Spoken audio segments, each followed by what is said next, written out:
성경 말씀 누가복음 17장 11절에서 19절 말씀입니다. 예수께서 예루살렘으로 가실 때에 사마리아와 갈릴리 사이로 지나가시다가 한 촌에 들어가시니 문둥병자 10명이 예수를 만나 멀리 서서 소리를 높여 가로되 예수 선생님이여 우리를 긍휼히 여기소서 하거늘 보시고 가라사대 가서 제사장들에게 너희 몸을 보이라 하셨더니 저희가 가다가 깨끗함을 받은지라. 그 중에 하나가 자기의 나은 것을 보고 큰 소리로 하나님께 영광을 돌리며 돌아와 예수의 발 아래 엎드리어 살해하니 저는 사마리아인이라. 예수께서 대답하여 가라사대 10사람이 다 깨끗함을 받지 아니하였느냐? 그 9은 어디 있느냐? 이 이방인 외에는 하나님께 영광을 돌리러 돌아온 자가 없느냐 하시고 그에게 이르시되 일어나 가라 내 믿음이 너를 구원하였느니라 하시더라. 아멘.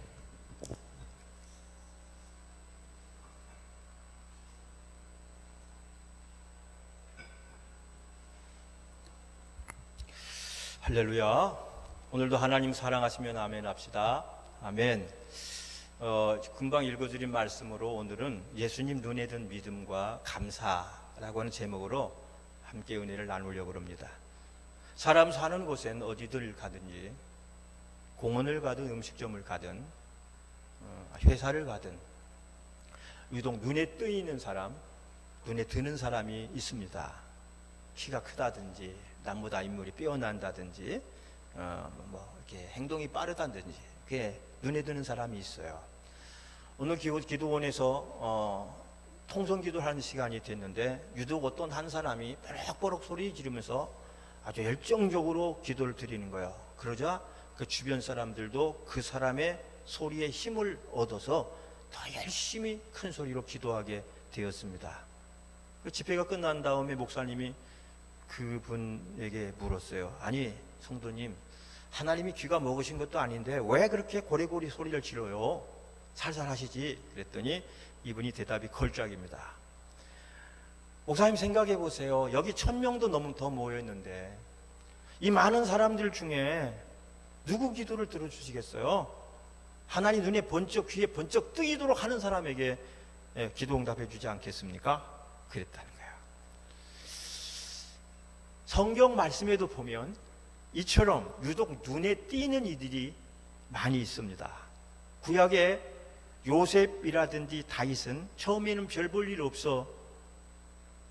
없는 사람들 같았어요. 그러나 나중에 그들의 삶이 하나님의 눈에 띄고 그들의 믿음이 하나님의 눈에 드니까 삶에서 성공을 가져올 수가 있었습니다.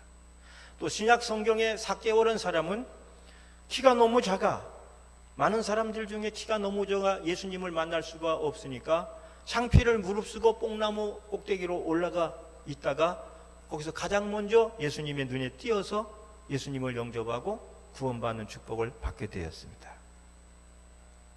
오늘 말씀은 10명 문둥병자들의 이야기예요. 문둥병은 일전에 말씀드린 것처럼 난치병이고 불치병으로 눈썹이 빠지고 머리카락, 손톱, 발톱이 빠지다가 나중에는 손도 발도 꼬부라지다가 흉물스럽게 죽어가는 무서운 병입니다. 그런 10명의 문둥병자들이 일반인들과 함께 살 수가 없어서 자기들끼리 모여 살고 있었습니다. 그러다가 예수님이 지나간다는 소리를 듣고 달려나와서 일제히 소리 지르기를 오늘 말씀에 있는 것처럼 예수 선생이시여 우리를 불쌍히 여겨 주옵소서 라고 소리를 질렀어요. 여러분 원래 문둥병은 이게 목에 출혈이 성대가 약해서 목에 출혈 때문에 소리를 지르면 안 됩니다. 그런데도 이들이 목소리를 크게 소리를 질렀다는 것은 이게 목이 터져 죽을 각오를 하고 무슨 각오를 하고? 무슨 각오를? 목이 터져 죽을 각오를 하고 소리를 지른 거예요. 여러분 우리의 기도도 찬송도 큰 소리로 하는 것이 은혜로운 성도의 모습이에요. 조용조용 우물우물하는 게 아니에요. 찬송도 성대가 보일 여기 목젖이 보일 정도로 큰 소리로 신앙 고백도 큰 소리로 예수님 앞에 기도할 때도 크게 하는 것이 우리 신앙의 가장 기본적인 일인데 이들은 하여간 소리를 지르면 안 되는 환자인데도 불구하고 큰 소리를 질러서 예수님을 부르니까 이 가던 예수님이 발걸음을 떡 멈추고 그들을 바라보시면서 그들의 정성과 열심을 보시고서 그 10명의 문둥병자를 다 고쳐주셨습니다. 할렐루야. 10명이 다 함께 소리를 질렀는데 10명이 모두 다 고침을 받았어요. 100%입니다. 100%예요. 평생 문둥병으로 고생만 하고 살다가 죽어야 되는 이들이 얼마나 기뻤을까요? 아마 이들의 기쁨이란 이루 말할 수가 없었을 거예요. 막 뛸 듯이 기뻤을 거예요. 그런데 문제는 이들이 문둥병을 고침받고 난 다음의 일입니다. 그러니까 소위 은혜 받기보다 은혜 받고 나서가 더 중요하다는 이야기 들어보셨죠? 은혜를 받는 것도 중요합니다만 그 뒤가 더 중요하다. 왜? 하나님께 은혜를 받으면 그 은혜를 잘 관리할 줄 알아야 되는 거죠. 여러분, 은혜 받고 더 잘된 사람이 있는가 하면 차라리 은혜를 안 받았으면 좋았는데 은혜 받고 나서 더 못된 사람들이 성경에도 있어요. 구약의 사울 왕이나 신약의 가룟 유다 같은 사람들은 먼저 남보다 하나님께 은혜를 받았지만 그 하나님의 은혜를 받고 나서 더 잘못되거나 안 된 사람들이에요. 이유가 뭡니까? 은혜의 뒤처리를 잘못했기 때문에 그렇습니다. 오늘 말씀에서 처음 고침받은 사람들의 숫자는 모두 몇 명? 10명. 그러나 나중에 예수님을 찾아와 살해하고 감사드린 사람은 몇 명?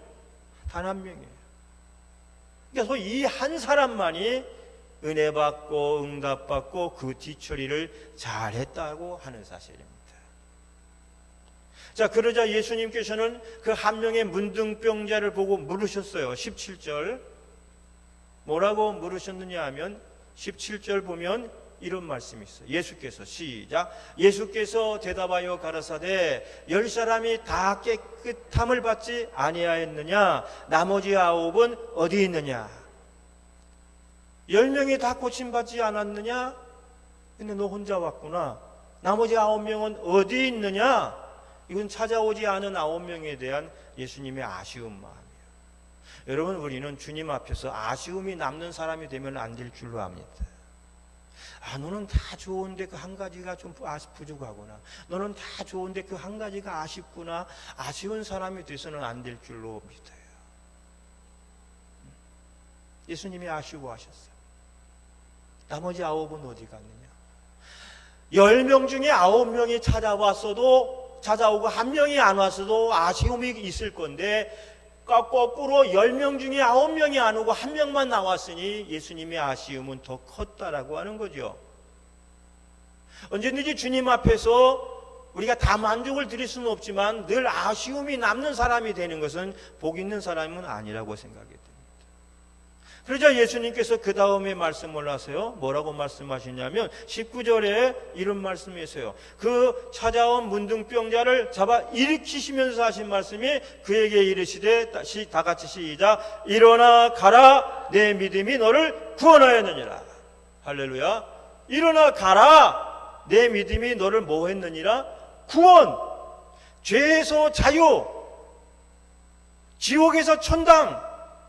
하나님의 심판에서 부활로 바뀌어졌다. 오늘 내게 구원이 임하였느냐? 이런 거예요. 여러분, 이것은 당시 아무도 상상할 수 없었던 깜짝 놀랄 만한 말씀입니다. 내가 너를 구원하였느니라? 왜냐하면 당시 사람들은 문둥병자들은 구원이 없다고 생각을 했었어요. 왜냐하면 문둥병 자체는 하나님께 저주받은 사람들이 걸리고 그래서 걸리는 병이기 때문에 따라서 구원이란 절대 있을 수가 없다고 생각했기 때문에 문둥병 걸린 것도 서럽지만 자신들이 지옥의 자식이 됐다는 것 때문에 늘 괴로워했던 이들이거든요. 근데 이들을 향하여 오늘 내가 너를 구원하였느니라. 할렐루야. 얼마나 놀라운 발표를 지금 하신 겁니까? 얼마나 놀라운 발표. 내가 너를 구원받았느니라. 사마리아 문둥병자는 자기가 받은 은혜에 대해서 감사로 예수님의 눈에 띄었고 예수님의 마음에 또 드는 사람이 된 줄로 믿습니다. 그리고 정말 중요한 것은 그가 몸뿐만 아니라 영혼의 구원까지 받는 축복을 누리게 됐습니다. 그렇다면 오늘 이 말씀을 통해서 우리가 배워야 될 것이 뭐냐?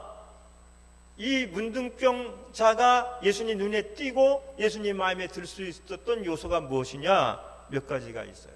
첫째, 모두가 다 떠난 중에서도 홀로 나와 드린 믿음과 감사가 이 문둥병자에게 있었어요. 다 떠나갔어요. 9명이. 그렇지만 홀로 나와서 예수님 앞에 자기의 믿음과 감사를 드렸던 거죠. 소위 10대 1의 감사요, 11조의 감사입니다. 여러분, 교회는 11조 교인들이 있어서 운영이 잘 됩니다. 왜? 그 한 명 한 명이 10명의 몫을 하기 때문에 그렇습니다. 감사하죠, 제가 생각할 때. 이 큰 교회 어떻게 운영해 나갈까? 80명, 100명도 운영하기 쉽지 않은 건데 한 20여 분이 이걸 어떻게 이끌고 나갈까? 보면 우리 여러분들이 그래도 주님 앞에 마음껏 정성껏 하는 11조 예물이 여러분의 손으로부터 드려지기 때문에 이게 운영이 되고 있는 거야. 이것이 온전하냐를 떠나서 그만큼씩의 애를 쓰는 거죠.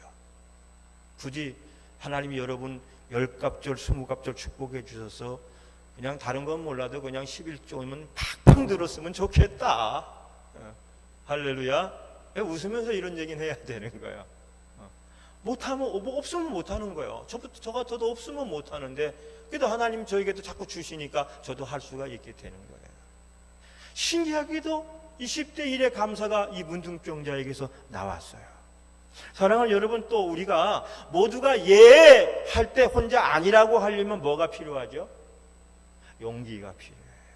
9명이 다 달아나는데 자기 혼자 예수님께 간다고 왔을 때 뭐가 필요할까요? 용기가 필요하죠. 잘못하면 우리 자기 9명이 다 달아나는데 나는 예수님께 가서 먼저 인사드리고 사례하고 감사해야 돼. 그럴 때 그 사람들이 손가락질할 것도 감수해야 될 거예요. 비난. 네가 혼자 뭐 잘났다고? 너 더군다나 네가 유대인이냐? 사마리아인 주제. 왜냐하면 당시에 유대인들은 사마리아인을 별 볼 일 없고 별거 아닌 걸로 우습게 여기고 막 신앙도 믿음도 엉터리라고 생각하고 그랬어요. 왜? 사마리아인의 유래가 뭐냐 하면 사마리아인은 이스라엘이 바벨론에게 패망하고 포로로 끌려갔을 때에 포로로 끌려간 사람들은 바벨론에서 살아남기 위하여 거기서 믿음이 희석이 돼. 온전한 믿음보다는 바벨론에 시키는 대로 대략 받아들일 거 받아들이면서 여호와에 대한 신앙은 버리진 않았지만 대충 받아들일 거 받아들이고 특별히 이방 여인들과의 혼인을 해가지고 국제 결혼. 근데 그들이 이스라엘이 볼 때 바벨론은 절대 결혼하면 안 되거든요.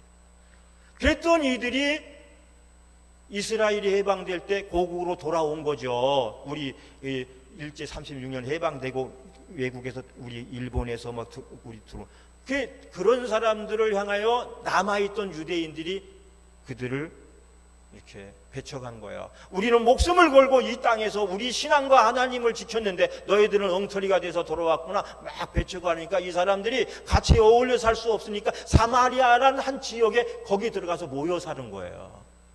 그래서 그렇게 사니까 유대인들은 사마리아 사람들을 신앙을 버린 사람들, 믿음의 지조를 버린 사람들 막 이런 식으로 무시하고 멸시하고 그랬던 거죠.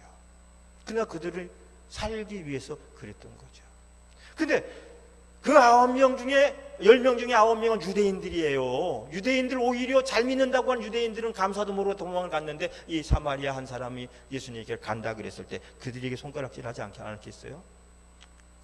무슨 라면 주제에 그런 요즘 광고 나오던데 사마리아인 주제에 이랬을 거예요. 사랑하는 여러분, 때론 우리가 주님을 섬기는 일에도 봉사하는 일에도 용기가 필요합니다. 다른 사람과 상관없이 내가 받은 내 은혜에 내가 잘 감당하면서 내가 주의 일을 떠나지 않기 위해서 그것을 감당하려고 할 때에는 용기가 필요한 겁니다. 할렐루야.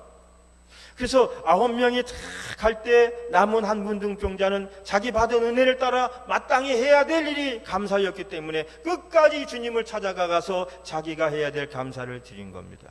눈치 볼 것도 없어요. 사람 볼 것도 없습니다.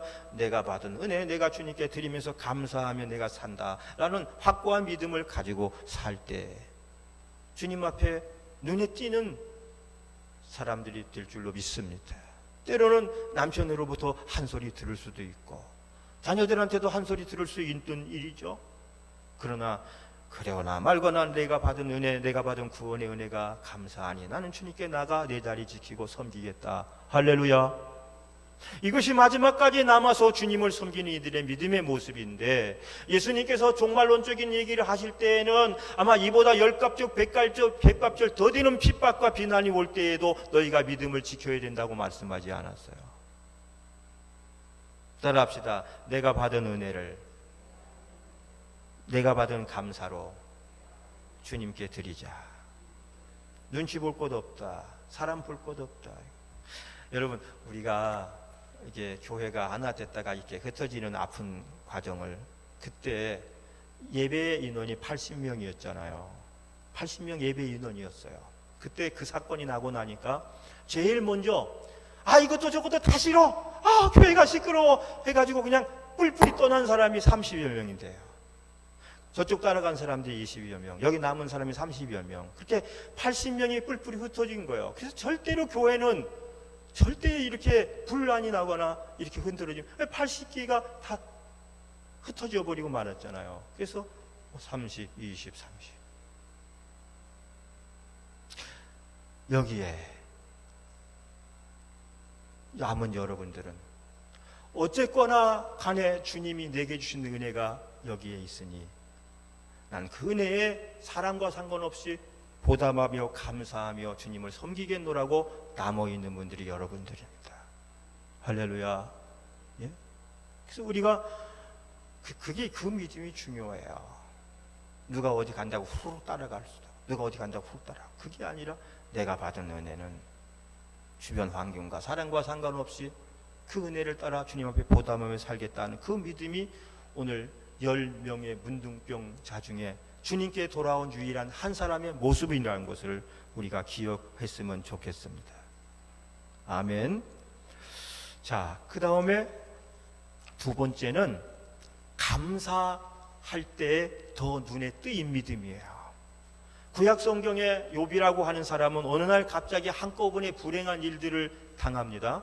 집이 무너지고 자식들이 깔려 죽고 도둑들의 습격으로 재산을 다 잃고 나중에 몸도 마음에 병이 들고 아내마저도 떠나버리고 혼자 잿더미 가운데에서 앉아있을 때 그가 한 고백이 뭔지 알아요? 욥기서 1장 21절에 보면 주신 자도 여호와시요 취하신 자도 여호와시니 여호와의 이름이 찬송을 받으실지어다 라고 하면서 그 잿더미 속에서도 하나님께 찬양하고 감사를 드렸던 거예요. 어떤 사람이 그런 상황 속에서 어떤 사람이 누가 과연 감사를 하고 찬송을 부를 수가 있겠습니까? 믿음으로만이 가능한 일이죠. 욥이기에 가능한 일에. 그래서 결국 하나님께서는 그 욥에게 나중에는 갑절로 복을 주어서 이전보다 더 큰 복을, 자녀들도 재산도 그렇게 하나님 채워주는 그런 사람이 되었다고 하는 거예요. 오늘 10명 문둥병자가 다 눈을 떴지만 감사하러 나온 사람은 사마리아 사람 단 한 사람이에요. 그가 이런 특별한 감사의 마음을 가졌기에 그의 이야기가 성경을 통해서 2000년 동안이나 온 세계 크리스찬들의 가슴에 별처럼 빛나고 있다는 사실입니다. 사랑하는 여러분, 우리도 이 다음에 천국에 가면 이 성경 속 인물들을 다 만나볼 겁니다. 아마 우리가 지금 읽어본 이 문둥병 환자도 만나볼 거예요. 그때 이 성경의 역사를 기록한 인물들을 만나서 이야기를 나누는 것도 천국에서 가장 큰 기쁨이 아닐까 생각이 돼요. 감사하면 예수님 마음에 드는 사람이 됩니다. 세 번째, 감사하는 믿음에는 더하시는 축복이 따릅니다. 16절을 한번 봅시다. 16절. 예수의 발 아래 다 같이 시작. 예수의 발 아래 엎드려 살해하니 저는 사마리아인이니라. 이 한 절 말씀이 중요해요. 그가 돌아와서 예수에게 뭐예요? 발 아래 엎드렸어요. 엎드려 경배하고 그 옆에 뭘 했죠? 살해했어요. 얼만큼 어떤 걸 살해했는지는 모르지만은 그 살해라는 것은 큰 것이 안 될 거예요. 왜냐하면 오랫동안 문둥병을 앓는 동안 그가 가진 모든 것들은 아마 다 소진됐을 거야. 그럼에도 불구하고 주님 앞에 작아도 커도 살해를 했다고 하는 거고, 저는 사마리아인이라고 기록해 놓은 거예요. 이거 뭐냐면 의당 유대인이 해야 될 일인데 이 사마리아인이 했다라는 거예요. 또 일반인들이 천대하고 별 볼 일 없어 보이는 이 사람이 오히려 가장 큰 헌신과 가장 큰 믿음의 모습을 보였다라고 하는 것을 가르쳐주고 있는 겁니다. 우리가 흔히들 은혜 하면서 입을 싹 씻는 이들이 있지만, 그는 은혜로 치부하면서 자기가 받은 은혜를 싹 씻고 살지 않았다는 걸 말해요. 여러분, 하나님도 우리가 감사한 일들을 만났을 때 감사로 고백할 때 기뻐하십니다. 기뻐하셔요. 사람들도 마찬가지 아니겠어요? 용돈을 이게 주는데 용돈을 받는 아이가 몇 번씩이나 감사해요 그러면 용돈이 더 나가지 않아요? 용돈이 줘도 그냥 싹 닦아채는 아이보다 예슬아, 목사님을 잘 쳐다볼래? 용돈 하나를 받을 때에도 연신 감사하는 거예요. 처음에 이 문둥병자는요, 오직 병 낫기만을 소원했어요. 축복이라든지 구원이라는 것은 상상조차도 하지 않았습니다. 그만 병만 낫게 해줘도 감지덕지였어요. 그러나 예수님의 생각은 달랐습니다. 예수께서는 이 문둥병자의 감사를 보시고 그 병은 물론이거니와 구원의 은총까지 더하여 주셨어요. 결국 이 사람이 감사하는 그 믿음 때문에 더 좋은 것을 갑절로 받게 되는 것을 믿으시기 바랍니다. 제가 옛날 사택에 어느 날 거지가 찾아왔습니다. 거지가.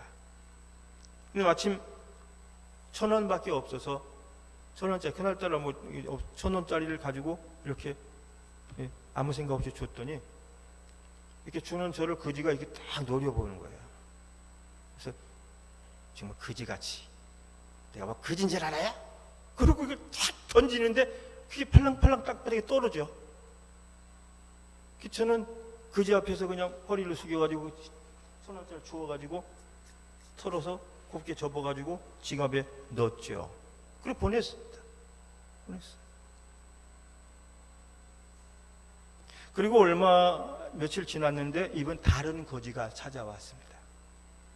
그래서 지갑에 있던 1,000원짜리 일부러 꺼내서 그것을 줬어요. 그랬더니 이 거지가 그걸 들고, 그 거지 투야, 거지와는 가버렸고, 거지 투는 그것을 받아 들고서 감사합니다, 연신 고개를 숙이면서 감사를 하는 거예요. 이런 거지는 거지 중에 눈에 확 띄는 거지였어요. 그리고 그 거지는 다음 주에도 그 다음 주에도 계속 감사하는 모습으로 와서 구걸을 하고 가곤 했어요. 저 혼자 생각했습니다. 참 지혜로운 거지다. 어디서 감사를 배웠을까? 그리고 자꾸 오물 때마다 주게 됐어요. 그래서 저는 그 거지하고 그때 인연을 맺고 거기서 6년 동안 깐부 맺고 살았어요. 이건 깐부란 말이 다시 돌아와 쓰기 시작해. 깐부. 6년 깐부 맺었어요. 그리고 액수도 그 사이에 올라서 1,000원이 2,000원이 되고 2,000원이 3,000원이 되고 나하고 헤어질 때쯤 5,000원으로 올랐어요. 무엇이죠? 우리가 원망하고 불평하고 살면 그만큼 깎여. 하나님 앞에도 깎여. 그러나 무슨 일 앞에서도 감사하고 또 살고 감사하며 살면 하나님은 감사하는 자에게 더하게 해주시는 분이에요. 그래서 예수님께서는 이렇게 말씀하시면서 더 귀중한 말씀 뭐죠? 일어나라 가라, 내 믿음이 너를 구원하였느니라. 억만금을 주고도 살 수 없는 구원을 이 문둥병자는 받게 되었어요. 그러나 은혜를 받았지만 돌아오지 않은 9명의 문둥병자는 병만 고침받고 말았습니다. 말았어요. 끝났어요.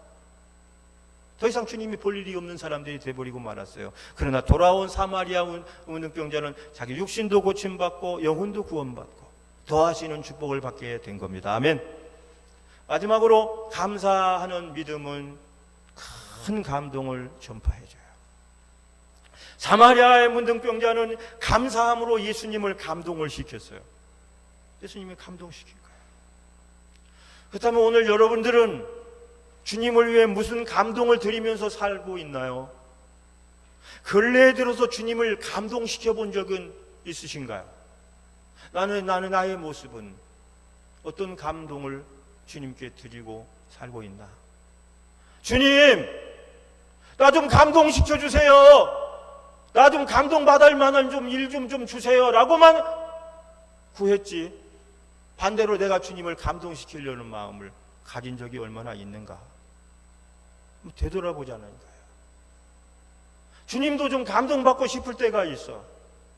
주님도. 근데 주님은 우리의 작은 감동에 크게 놀라시는 분이고, 우리의 작은 감동에 어마어마하게 감동받으시는 분인 줄 믿으시기 바랍니다. 부모가 자식을 감동시키는 것보다 자식이 부모를 감동시키는 일이 훨씬 큰 거거든요. 우리 사랑이가 그래요. 할아버지 작년인가 재작년이에요. 할아버지 힘드시지요? 내가 힘든 거 어떻게 알았대? 걔도 이제 눈치가 뻔하니까 나가는 거야. 오줌 싸러 가나? 그래서 할아버지 힘든 거 어떻게 알았니? 밥도 해주시고요, 빨래도 해주시고요, 자기 케어도 해주시고요, 공부도 가르쳐 주시고요. 얼마나 힘드세요? 그러는 거야. 감동을 받았어. 감동받으면 뭐가 열리죠? 주머니가 열리죠. 어느 날 또 그래. 저녁 때 막 뭐 하다가 이렇게 소파에 이렇게 있으니까, 할아버지 외로우시지요? 그런 거야. 이놈이 나 외로운 걸 어떻게 알았지? 외로움은 모두가 다 외로워. 혼자 사나 같이 사나 자식이 있건 없건 다 외로운 건, 인간은 결혼해서 한 이불 속에 부부랑 살아도 외로움은 남은 거야. 아시죠? 외로워. 그랬더니 이놈이 뭐라냐면, 지가 할 말이 따로 있고 나한테 하는 말은 던진 거야. 낚시야. 외로우시죠? 그랬더니 나 외로운데 어떻게 알았어? 그래도 사랑이가 있어 난 덜 외로워. 그랬더니 제가 그 마음 알아요. 그래서 어떻게 하냐, 나도 엄마가 보고 싶을 때가 있거든요. 그런 거야. 그 마음을 하고 싶은 거야. 나도 엄마가 보고 싶을 때가 있는데 할아버지도 할머니가 보고 싶을 때가 있지 않아요? 그 얘기를 한 거야. 그래서 내가 아빠가 안아줬어. 어떤 때는 말 되게 안 들어가지고 막 치료받고 싶은데도, 그럴 때 보면 이뻐서 우리 지정희 권사님도 얼른 손잡으셔. 혼자 손잡으셔. 정말 달라. 그러니까 하나님 나 좀 감동시켜 주세요만 하지 말고, 나도 주님을 좀 감동시켜보고 싶은 마음을 좀 가져. 요즘은 감사와 감동을 잃어버린 시대입니다. 미국 어느 교회에서 실제로 일어난 일인데요. 성도 한 분이 오늘같이 예배를 드리다 목사님 말씀에 큰 은혜를 받았어요. 그래 감사했어요. 감사가 마음이 넘쳐. 그러니까 나와서 길거리 주차장에 나가 보니까 차들이 쫙 여러 대가 주차되어 있어요. 그러니까 이 사람이 동전을 꺼내가지고 거기다가 동전을 넣으면 주차 요금이 되는 거든. 동전을 있는 대로 탁 넣어준 거야. 다른 차 주차비를 다 대신 다 넣어주고 간 거야. 그랬더니 예배 마치고 온 다른 분들이 그거를 보고서, 그거를 알고서 너무너무 즐거워하는 거야. 얼마 안 되는 돈이지만 나 보니까 누가 돈을 다 내주고 간 거거든. 얼마나 기뻐. 그러니까 이 사람들도 자기가 받은 그 즐거움과 기쁨을 따라하기 시작한 거지. 그게 삽시간에 그 거리 쪽에 그냥 막 사랑과 감사와 기쁨이 넘쳤다는 거야. 여러분, 별거 아닌 것 같지만 은혜 받은 성도 한 사람 때문에 또 많은 사람들이 행복에 넘쳐나게 됐고, 그분들도 그렇게 실천해 볼 수 있었다는 거죠. 사랑하는 여러분, 소록도에 가면 나환자 마을이 있어요. 이 나환자 마을이 있는 곳에 교회도 있는데, 거기에 있는 교회는 우리들의 교회와 몇 가지 다른 게 있습니다. 특이한 것이 몇 가지가 있어요. 뭐가 특이한가? 첫째, 1년 365일 동안 예배 인원이 거의 같다는 거예요. 아침에도 저녁에도 밤에도 새벽에도 100명이면 100명, 200명 숫자가 달라질 리가 없어. 왜냐하면 이들은 아무리 아프고 아무리 바빠도 죽기 직전이 아니면 결석을 안 하거든요. 또 한 가지, 문둥병에 걸려서 가장 불행한 사람들의 모임, 그래서 슬플 것 같은데 가장 행복한 모습으로 예배를 드린다고 하는 것이 우리들의 모습과 조금 다르고요. 또 그 문둥병자들이 모인 교회이기에 가난할 것 같은데 오히려 그 교회가 전라남도 일대에 개척해서 세운 교회만 수십 개가 넘는다는 사실이에요. 도움을 받아야 될 교회 같은데 오히려 그들이 십시일반으로 정성을 다한 것은 개척교회를 세워서 그쪽 지역을 부흥시켰어요. 여러분, 이들은 예배도 아주 감동적으로 드리는데 손톱이 다 뭉그러진 그 손가락으로 피아노를 치고, 그리고 떨어져 나간 뭉툭한 손바닥으로 손등으로 이게 쳐가면서 박수를 치면서 예배 드리는 모습이 그 교회를 방문하는 사람들에게 큰 감동을 주는 거예요. 은혜 떨어진 분 한 번씩 갔다 오세요. 1박 2일, 2박 3일 거기 묵는 숙소도 있어요. 그들이 예배 드리는, 피고름이 흐르는 그들이 드리는 예배를 한번 같이 경험을 해요. 어쩌면 세상에서 가장 불행한 사람들이 모인 교회 같은데 가장 감동적인 예배를 드리고, 가장 힘든 환경 속에 있는 것 같은데 가장 행복한 교인들로 살아가고 있고, 가장 원망과 불평이 왜 나만 아파야 되냐고 하늘을 찌를 것 같은데 가장 감사와 감동이 넘치는 교회가 되고 있다고 하는 사실입니다. 아마도 하나님이 보실 때 아마 우리나라 전 교회, 우리나라 전원뿐만 아니라 전 세계에서 가장 눈에 띄는, 예수님 마음에 드는 교회라고 저는 생각을 합니다. 감사한 마음은 비록 가방끈이 짧더라도 크게 쓰는 기회가 되기도 해요. 가방끈이 짧다는 것은 학력이 짧다는 얘기거든요. 배움이 부족한 사람들을 말할 때 가방끈이니까. 여의도 순복음교회 조영기 목사님 금년에 돌아가셨지만 그분 계실 때 오살리 금식 기도원에 가서 기도하는데 한 전도사가 누가 보지도 않는데 밤낮으로 청소를 하면서 찬송 부르고 웃으면서 종일 하는 모습을, 그게 목사님이 눈에 띈 거예요. 누구냐? 이렇게 사람 통해서 물어보니까 자 지역 성전에서 일하다 온 전도사인데 배움도 부족하고 은혜가 떨어져 가지고 여기서 수양을 쌓고 있는 중입니다. 데려와라. 그리고 당장 조인기 목사님은 아주 좋은 지역에 있는 성전의 담임 목사로 임명을 해버리고 말았어요. 그때 나온 말이, 눈에만 띄면 가방끈이 짧아도 된다. 그 다음부터 전도사들이 무지 많이 올라갔다는 거예요. 그 눈에 띄려고. 그님이 그땐 버스 떠났지. 여러분, 다 같이 일어나겠습니다. 자리에서 일어나겠습니다.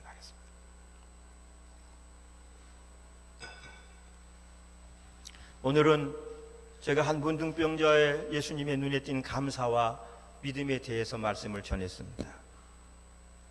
은혜 받는 말씀만 여러분 마음속에 담아갔으면 좋겠고요. 이 감사는 10명 중에 한 사람의 감사였습니다.